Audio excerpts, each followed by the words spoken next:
S'il y a un outil sur lequel j'ai beaucoup mieux compris comment fonctionnaient les bases de données, les API et comment construire une application en no-code, c'est avec Glide.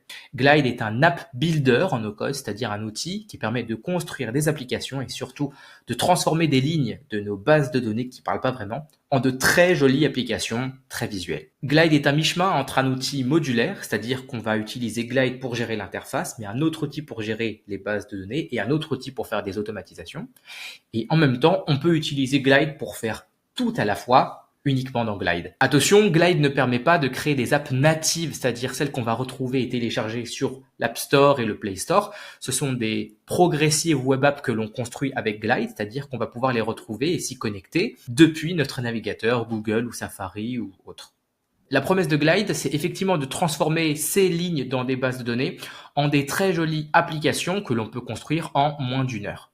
L'avantage avec ce genre de système, c'est que l'on va pouvoir intégrer dans notre application plein de modules tout prêts à l'emploi. Juste en faisant glisser, on va pouvoir ajouter des éléments de IA, des cartes, des formulaires et vraiment beaucoup d'autres types de champs. Et puis, depuis 1 an, étant donné que l'IA prend une place toujours plus importante, Glide a fait le bon choix d'intégrer intelligemment de l'IA et on va pouvoir utiliser des champs tout prêts pour transformer du texte, par exemple en feedback, en sentiments positifs ou négatifs, en catégories, en idées, mais aussi on va pouvoir transformer de l'audio en texte, on va pouvoir comprendre à partir d'une image, Glide va comprendre du texte. Il y a beaucoup de choses très intelligentes qui peuvent être implémentées avec de l'IA dans nos applications. Cet outil est vraiment extraordinaire pour mieux déjà comprendre comment est-ce qu'on fait une application et construire très rapidement. Maintenant, quelques inconvénients, c'est difficile de sortir du design de Glide. En effet, on va construire son application et on n'a pas vraiment le choix du design. De base, il est très joli, mais si on a envie d'un peu de personnalisation, de mettre le bouton en haut à gauche ou plutôt au milieu, parfois, c'est pas forcément possible. Et puis, avec l'expérience, certains éléments sont difficiles à construire. Parfois, j'ai eu des clients qui souhaitaient ce genre de fonctionnement et avec Glide, il faut vraiment redoubler de créativité ou parfois juste se rendre à l'évidence qu'il y a des choses qui seront pas possibles. Dernier inconvénient, c'est quand même le coût. Alors, on a 2 catégories d'utilisateurs avec Glide. Il y a les makers et là, on a quand même des prix relativement satisfaisant, mais dès qu'on passe en mode compagnie, en mode entreprise, alors là, ça grimpe très vite, certes avec quelques fonctionnalités, notamment les data sources et les types d'utilisateurs, mais très rapidement, ça monte.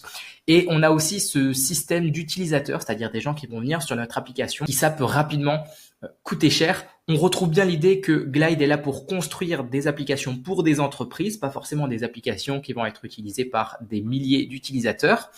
Donc, on a un nombre assez limité d'utilisateurs, mais même ça, c'est assez complexe parce que les types d'utilisateurs dépendent de l'email avec lesquels ils se connectent. Et selon le type d'email, ils ne pourront pas rentrer dans votre application. C'est quelque chose qu'il faut creuser, mais c'est compliqué quand même. Ce que je conseille si vous voulez utiliser Glide, c'est de remplacer vos Excel ou peut-être vos Notion ou Airtable par une application Glide afin de créer sur une jolie application accessible votre CRM, votre ERP, votre outil de gestion des opérations externes, etc. Ça peut être une très bonne utilisation.